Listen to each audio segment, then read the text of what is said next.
Hi friends, my name is Sangeet Kanaujiya. Knowledge and tech channel में आपका स्वागत है। आज का हमारा टॉपिक है हाउ टू लर्न इंग्लिश। आप इससे बहुत ज़्यादा परिचित रहोगे।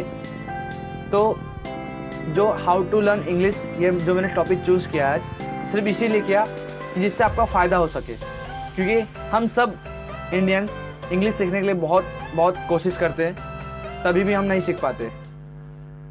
बट मैं आपके लिए 4 गोल्डन टिप्स लाया हूँ एंड ऑल्सो स्टेप भी हो जो आपको इंग्लिश में फ्लुएंट बना देगा सिर्फ 90 दिन में। वैसा ट्राई करना है जैसा मैं आपको बताऊंगा। तो हमारा 4 गोल्डन स्टेप्स है। उसमें से पहला स्टेप है रीडिंग। अब आप सोचते रहोगे रीडिंग ये तो कॉमन है, बट रीडिंग है, इसमें रीडिंग शामिल है, क्योंकि आपको बुक्स पढ़ने चाहिए या न्यूज़पेपर पढ़नी चाहिए। आपको जो भी लैंग्वेज सीखना है, वर्ल्ड में जो भी लैंग्वेज सीखना है, वो लैंग्वेज सीखने का सबसे पहला स्टेप बनता है रीडिंग। अब जैसे मैं वीडियो इंग्लिश के लिए बना रहा हूँ, तो मुझे अब सिर्फ इंग्लिश की बात करना है, तो मैं सिर्फ इंग्लिश लैंग्वेज की बात करूँगा। अब रीडिंग से हम इंग्लिश कैसे सीख सकते हैं? आप सोचोगे हम लोग रीडिंग से कैसे इंग्लिश सीख सकते हैं, बट इसके पीछे बहुत बड़ा हाथ है रीडिंग का। जैसे कि हम लोग बुक पढ़ते हैं, सब्जेक्ट्स की बुक पढ़ते हैं, बहुत सारे हम लोग अलग अलग प्रकार की बुक पढ़ते हैं। हम लोग अलग अलग प्रकार की वोकेबुलरी पढ़ते हैं और अलग अलग प्रकार का सेंटेंस पढ़ते हैं, उसे समझते हैं, तो वो सब हमारे माइंड में घुसता है और हम लोग लैंग्वेज से परिचित होते हैं। जैसे हम लैंग्वेज को जानते हैं, तो हम पढ़ना बहुत ज़रूरी है। जैसे आप मेरे पीछे देख रहे हो, बहुत सारी बुक रखी है। मैं ये बुक सिर्फ शो ऑफ के लिए नहीं रखा हूँ, ये बुक मैं पढ़ता भी हूँ, मुझे पढ़ना भी अच्छा लगता है। जैसे कि इधर मैंने इकिगाई पढ़ी है, ये बुक है इकिगाई, जो मैं पढ़ चुकी है, मैंने कुछ नोट्स में बनाए। तो मैं इस बुक में बहुत सारी चीज़ें सीखा हूँ। इकिगाई अपना देखो, ये आप देखे रहोगे अच्छे से, आप देख लो अच्छे, आपको दिख रहा है ना, ये इकिगाई है, how to choose your ikigai. Ikigai क्या होता है, आप इस बुक को रीड करेंगे ना, आपको पूरा मालूम पड़ जाएगा। अभी मैं इस बुक के बारे में डिस्क्रिप्शन के लिए मैंने ये वीडियो नहीं बनाया, इसलिए मैं सिर्फ इंग्लिश लैंग्वेज की बात करूँगा। तो अब हम दूसरे स्टेप की ओर बढ़ते हैं। हमारा दूसरा स्टेप है राइटिंग। पढ़ना भी इम्पोर्टेंट है, रीडिंग करना इम्पोर्टेंट, राइटिंग इज इम्पोर्टेंट। आप कुछ भी लिखो, बट देख के मत लिखो, लर्न के, आप सोच के लिखो। कॉन्वर्सेशन लिखो, ऐसे लिखो, लेटर लिखो, या किसी की जानकारी लिखो, किसी के बारे में लिखो, या अपने ही बारे में इंग्लिश में लिखो। तो लिखना बहुत ज़रूरी है, और हम लिखते हैं ना तो हमारे माइंड में बहुत जल्दी घुसता है कोई भी चीज़। आप सुने रहोगे बचपन से कि हम जो भी लिखते हैं हमारे माइंड में बहुत जल्दी जाता है। तो मेरा तीसरा स्टेप है listening. The most important thing listening क्यों इम्पॉर्टेंट है मैं आपको बताता हूँ।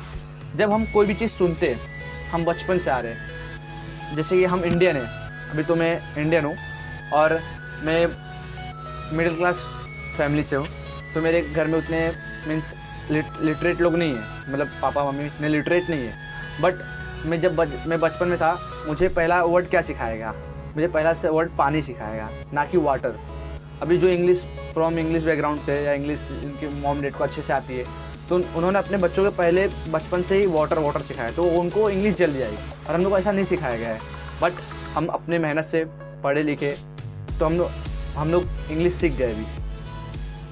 तो वही लिसनिंग, आप सुनोगे, सुनने से याद आता है। हम जो चीज़ सुनते हैं, अभी जो कोई भी लैंग्वेज सीखना है, अभी आप समझो आपको मराठी सीखना है, तो आप उस इन्वायरमेंट में रहोगे, मराठी के इन्वायरमेंट में रहोगे, तो अपने आप सीख जाओगे। आपके आस पड़ोस में मराठी लोग रहेंगे, आप बात करते रहेंगे, झगड़ा करते रहेंगे, ये सब इंपॉर्टेंट है जो मैं ऐसे बोल रहा हूँ आप लोगों के सामने, बट झगड़ा हमें नहीं करना चाहिए।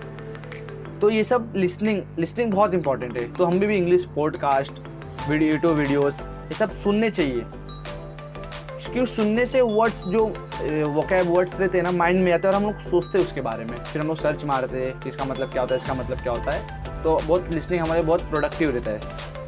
और हमारा चौथा पॉइंट है स्पीकिंग। आपको तो मालूम है, बोलना, स्पीकिंग सबसे मेन चीज़ है, बोलना। अब जब तक आप बोलोगे नहीं तो आप सीखोगे कैसे? क्योंकि आप मेन स्पीकिंग के लिए कर रहे हो। अब 3 स्टेप फॉलो कर रहे हो, रीडिंग, राइटिंग एंड लिसनिंग, ये आप बोलने के लिए ही कर रहे हो, क्योंकि लैंग्वेज को बोलना पड़ता है। अब जैसे मैं हिंदी लैंग्वेज बोल रहा हूँ, तो अब मैं कितना भी हिंदी सुन लूँ, कितना भी हिंदी पढ़ लूँ, कितना भी हिंदी लिख लूँ, जब तक मैं बोलूँगा नहीं तब तक मुझे हिंदी नहीं आएगा।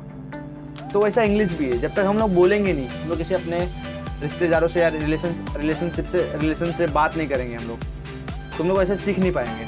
तो हमें स्पीकिंग के लिए प्रैक्टिस करना चाहिए रोज़, अपने फ्रेंड से बात करना चाहिए, अपने कलीग से बात करना चाहिए, या हमारे टेक्नोलॉजी हमारा इतना आगे बढ़ गया है कि कैमली नाम का ऐप हो गया, टॉक नाउ हो गया, ये सब बहुत अच्छे ऐप है जिससे हम दूसरों से बात कर सकते हैं इंग्लिश में।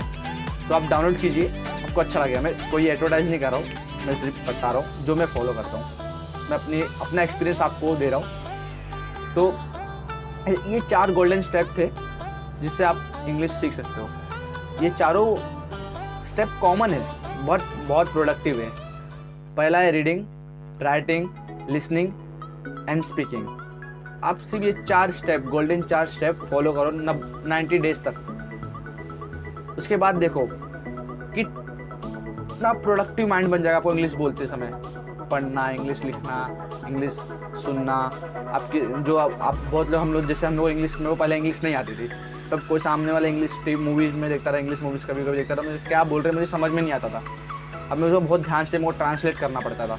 बट अभी अभी तो मुझे समझ में आता है इंग्लिश, परफेक्टली समझ में आता है, मैं बोल भी लेता थोड़ा बहुत इंग्लिश। तो आपको भी ट्राई करना चाहिए।